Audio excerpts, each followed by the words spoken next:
السلام عليكم ورحمة الله. جلعاد أتزمون فنان وكاتب سياسي مثير للجدل، فهو عازف الساكسفون الرفيع والمجادل الشرس بأمور تتعلق بالهوية اليهودية. يتحلى بفلسفته الخاصة والحادة وفهم عميق للموضوع وسنوات من المراقبة وسبر أغوار إسرائيل والصهيونية والهوية اليهودية. مع الموسيقي وعازف الجاز جلعاد أتزمون نتحدث من الداخل. معكم زينب صفار، تابعوا.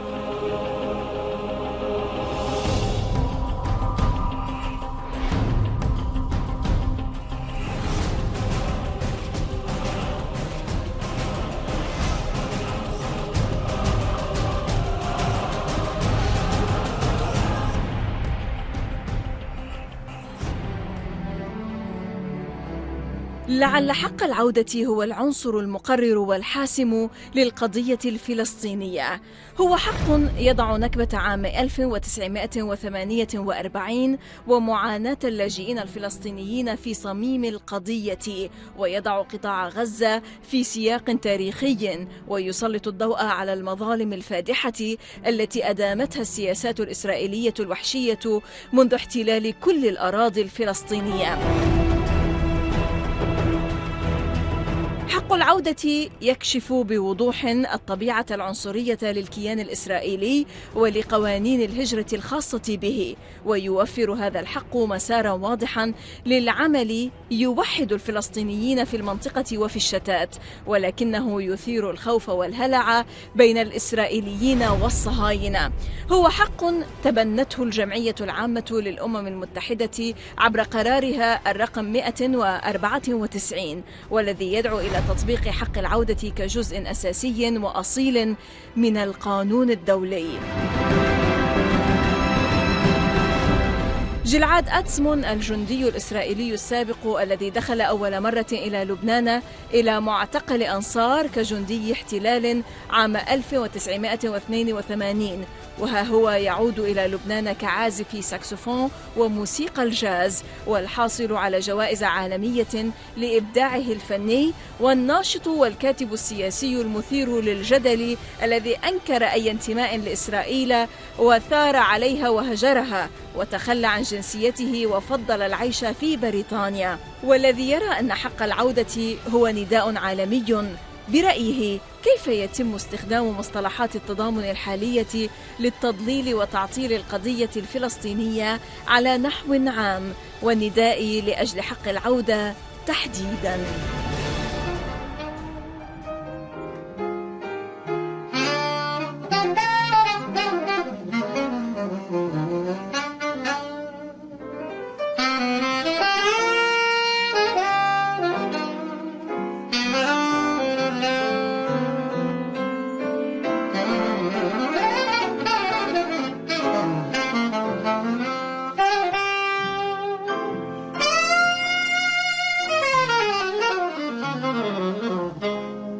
To start with, the right of return is a universal right because it's not subject to debate.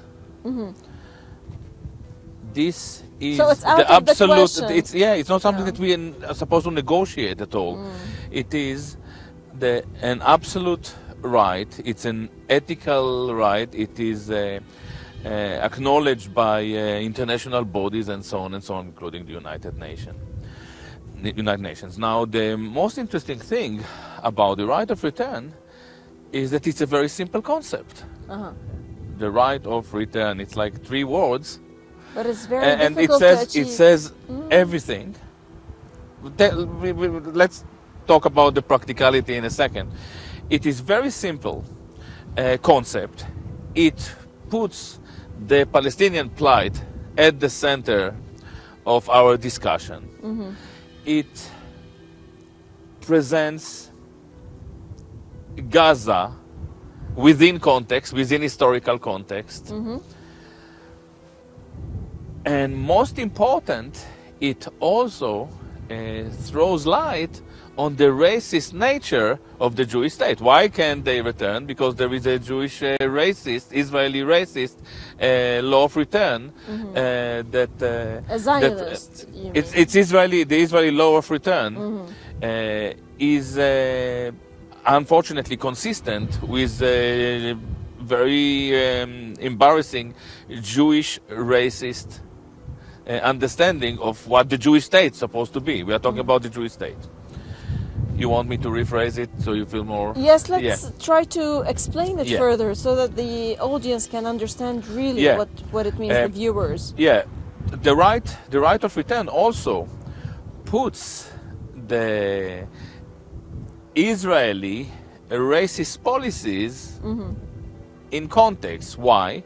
Palestinians cannot come back to their home because of the Israeli law of return. Now, this law is a racist law. Now, Israel calls itself the Jewish state. The meaning of it is the Jews can return and Palestinians cannot return. Why? Because they're not Jewish. This is obviously a racist law. Now, so they're trying here, allow me just to understand and underscore something. They're trying to give this kind of linkage between Judaism and the Zionist state of Israel and try to sell it as being the Jewish state. For sure, and this is a very interesting concept in itself, because Israel is the product of the Zionist agenda. Zionism was initially a very anti-Semitic movement. It promised to take the Jews back to their home, to bring them to Palestine, what they call Zion, and to make them people like all other people. It was a promise to civilize the Jews. This is how they see it. It sounds slightly bizarre, but this is what the Zionist project was. Now, what is very interesting, Zionism started as an anti-Jewish movement, and shortly after, it was hijacked by Jewishness. It promised to erase the ghetto walls. Now Israel is surrounded by the biggest ghetto walls ever. It promised to make the Jews connected to the soil. They are not connected to the soil at all. They are raping the soil. They are raping the people of the land. It promised to make people loving and beloved. I don't think that this is how we see it in the region. So I argue that Zionism was actually hijacked by Jewishness and later even by Judaism. We have here with us in the conference, we have two rabbis who actually oppose Zionism, but we have also to remember from the from the Torah Carta, bless them, but we have also to remember that the vast majority of Orthodox rabbis do support Zionism, integrated the Zionist imperialist agenda into their understanding of rabbinical Judaism. So this subject is open to discussion. I go back to the right of return. Yes. Okay, so we spoke about the right of return. I think that the concept is very clear. You said that also it's a very easy thing to understand, to comprehend, to digest, the right of return. Yeah. But I said that, well, why is it so difficult to be put into practice? Okay, so this is I think the most important Why topic. aren't the people worldwide helping the Palestinians to return to their homeland? What is the first thing that I noticed when I joined this movement is that while the right of return is the core of the Palestinian cause, some people within this movement are actually very afraid of this cause. At a certain stage, and I think that this happened probably in the last 20 years, Jewish solidarity bodies became very dominant in this movement. Now, they are quite effective, they are very vocal, they are doing a lot of good things, But one thing that they don't really like is the right of return. And what we saw is a tsunami of terminology that was set, I believe, to derail the right of return. I'll give you one example. End of occupation. End of occupation sounds great. It sounds the right thing. But end of occupation actually legitimizes Israel through the back door. How? Because end of occupation means that Israel within the 67 borders is legitimate. It's the occupation post-67 that is not legitimate. So, But Israel overall is illegitimate. exactly. So if Israel is overall not legitimate or unlegitimate, so there is no real difference between the West Bank and Tel Aviv. So it's not that end of occupation, but end of the Jewish state. This is exactly where they don't want to go. So this is one example. We will come to talk about more other examples when it sure. comes to this kind of terminology that derailed, for example, one of the most important rights of the Palestinians, which is the right of return. But you say that, well, by now we are all Palestinians. How? Yeah, this is very important. We are all Palestinians because, like the Palestinians, I mean, we in the West are uprooted. We are dispossessed. We have lost our contact with our values. We don't have production. My kids don't have a real prospects of future, of having a roof. And I think that all those things are connected. Because like the Palestinians, we cannot really utter the name of our oppressor. So when it comes to Palestine, Israel calls itself the Jewish state, but we are kind of don't feel right saying the J word. So we say Zionist, but Zionist doesn't mean much for us. The same happens to Americans, to Brits. And this is why we see such a radical shift in Western politics at the moment. Trump is obviously a disaster. There are a lot of good things about Trump, by the way. We can talk about it later. Really? Yeah, because it's a disaster. It's kind of a positive disaster. Yes. You know, we can talk about it. But I'm not talking as a Trump supporter. Yeah, we will talk about this in the course of talking about your book, the new book. Yeah, but when it comes, Trump was elected as a symptom of people's fatigue. And I actually argue... The deplorables. Yeah, the deplorables said, enough. We are tired of being deplorables. And the deplorables are like the Palestinians. The people who are called deplorables. I don't believe that they are deplorable people. So we have a battle.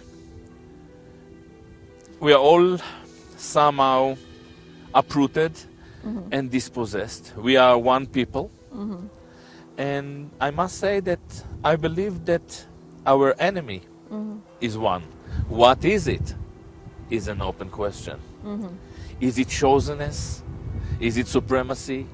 Is it this exceptionalism? And I think that when it comes to this enemy, Israel, neoconservatives are at the core of it. Now, allow us, Gilad, before we start talking about your book Being in Time, which is a sequel to the first book, The Wandering Coup, we have to stop for a short break and then we will come back to discuss it in details. إذا فاصل قصير ونعود. لا تذهبوا بعيدا.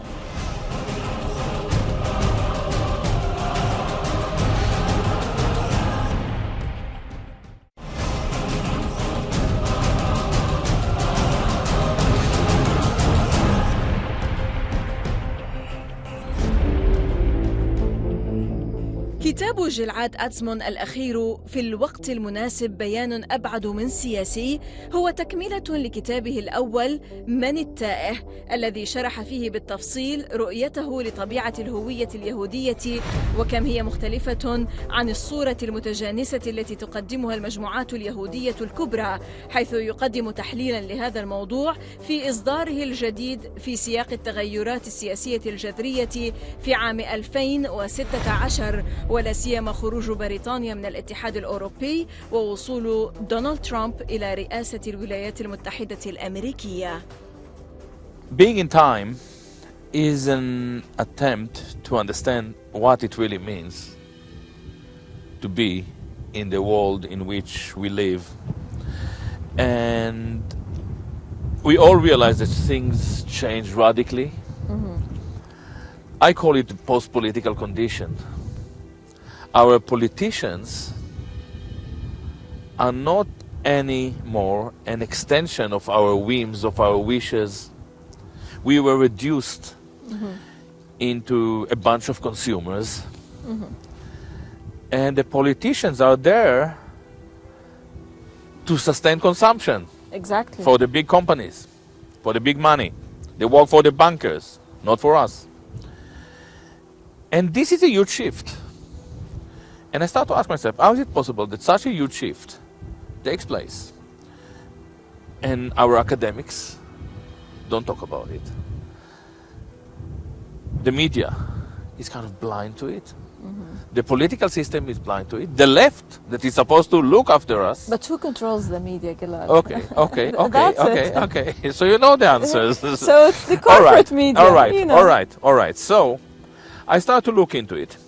And I understood that we really don't talk about the things that we should talk about because of identity politics. At a certain stage, we learned to speak as a woman, as a Jew. Instead of fighting together, we just fight against each other. Exactly. And this is exactly what is happening to us also within the Palestinian solidarity discourse. We have terminologies fighting for primacy instead of one term that defines everything. Right of return. So we have identity politics, and all of it is sustained by political correctness. What is political correctness? Political correctness is politics that doesn't allow political opposition. But this is the definition of tyranny. Exactly. Political correctness is worse than tyranny. Because when you have tyranny, when you're subject to a tyranny, you know exactly who you don't like. So you don't like Stalin, you don't like Hitler, you don't like Benjamin Netanyahu. But in the case of political correctness, it's self-suppression. Initially, you learn not to say things, and eventually you learn how not to think. But then something very surprising starts to occur. At a certain stage, it looked as if political correctness won all over the place. Identitarian won. The progressive agenda. And by the way, I do believe that the progressive agenda came for a reason. There was racism, there were issues, but it became invasive. Suddenly, 2 years ago, we noticed that the Scots had the referendum. Enough of them wanted to split from Britain. Everybody was shocked. And then we had Brexit. Exactly. And then we had Trump. Coming to power. And then we had Corbyn. And all those things have a lot in common. People start to understand that the real utopia that the left is trying to sell to us is nostalgia. We see more security in our past, where we were treated as human beings, than in this identitarian dystopia. And this is what, you'll be surprised, Corbyn, who is kind of an old lefty, has a lot in common with Trump. they are both nostalgic characters. Bernie Sanders as well. They are both, three of them, anti-identitarians. And this is quite devastating for people like Hillary Clinton, and this is quite devastating also for Israel and the Jewish states that, and the Jewish lobbies, obviously, that managed to restrain discussion, proper discussion about the most crucial issues by means of political correctness. Allow me to stop you talking about your book. We don't want to divulge all the details. Let's leave it for readers to come and try and to devour this book and all the information that you have presented. Very valuable information, very thoughtful information, actually. Gilad, my last question to you is, how do you feel now standing just on the borders of the occupied territories and looking at these settlements, and you are here invited by the global campaign to return to Palestine, and you've seen all those civil society networks that are all networking together because they want to safeguard and protect and raise always the banner of this right of return. So what do you say? It is quite shocking for me to be here, and it is the same time, and I feel pretty much the same. This is pretty much as close as I can be to the place I was born in. And you will probably find it very strange, but when I look at this agriculture settlements, this is a very Israeli European style. It's not European. That's it. In Europe, you would see a farm with a house, and in Israel, because of the kibbutzim nature, you know, this socialist 1920s, 30s, it looks pretty different. It's kind of the agriculture is one side, the urban area is in. So it's very, very strange for me. And the most important thing I can tell you is that it's kind of 23 years that I didn't visit Israel. I'm sure that I can go in, but I'm not sure that they will ever let me go out. And I don't miss it.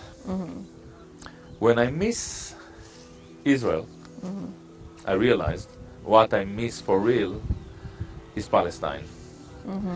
I realized that Israel is a state. States come and go. Palestine is the country, and countries are there forever. And what I mean by missing Palestine, it's the sky. We don't have sky like that in England. It's the food, it's the smell, which I, by the way, it's the culture. It's the culture. Yeah, it's all of the identity. All of that, and I'm pretty sure that Israel will become one day a state of its citizens, and when this happens, it will be called Palestine. Former Israeli soldier and now a controversial political writer who lives in London, Gilad Atzmon, many thanks indeed for joining us. Great pleasure. Always our pleasure, sir. إذا لقاء جديد في الأسبوع المقبل مع ضيف جديد وقضية جديدة ودائما من الداخل. للمزيد من التواصل بريدنا theinside@almayadeen.net وصفحتنا على الفيسبوك من الداخل. من كل فريق عمل برنامج من كل الميادين، من مارون الراس في جنوب لبنان، السلام عليكم ورحمة الله.